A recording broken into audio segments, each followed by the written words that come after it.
When people think of modern comic book art, one name rises above nearly all others: Jim Lee. His razor-sharp line work, hyper-detailed anatomy, and cinematic layouts didn't just define characters. They defined an era. But what most fans don't realize, Jim Lee was never supposed to be a comic artist. Chapter 1. The Path he wasn't meant to take. Jim Lee was born in Seoul, South Korea, and raised in the United States by parents who believed strongly in stability over passion. Like many immigrant families, success meant one thing: medicine. Jim Lee followed that plan, at least on paper. He attended Princeton University, graduating with a degree in psychology, and enrolled in medical school shortly after. To his family, he was on the fast track to becoming a doctor. Jim Lee didn't quit medical school immediately. He quietly took a leave of absence, telling himself comics would be temporary. Chapter 2. Breaking into Marvel. The hard way.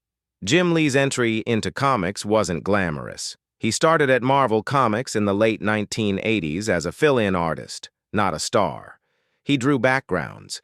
He inked other people's pencils. He took assignments most artists passed on. Early editors didn't see Jim Lee as the future. They saw him as reliable, fast, disciplined, and precise. His first major break came on Alpha Flight, not X-Men. Chapter 3. The X-Men gamble that changed everything. By 1991, Marvel made a risky decision. They relaunched X-Men with Jim Lee as lead artist. The result? X-Men #1. The best-selling comic book of all time. Jim Lee didn't just draw X-Men #1, he helped redesign nearly the entire cast, modernizing costumes that still influence films and games today. That success gave him something most artists never had: leverage. Chapter 4. Why Jim Lee walked away from Marvel.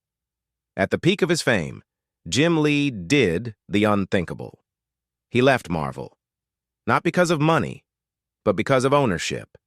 In 1992, Jim Lee joined 6 other superstar creators to form Image Comics. Jim Lee was the most reluctant Image founder. He hesitated longer than almost anyone, worried about stability, deadlines, and responsibility. But once he committed, he went all in. Chapter 5. Wildstorm. The company inside the company. Jim Lee didn't just create characters, he built an entire studio. Wildstorm became Image's most organized, deadline-driven imprint.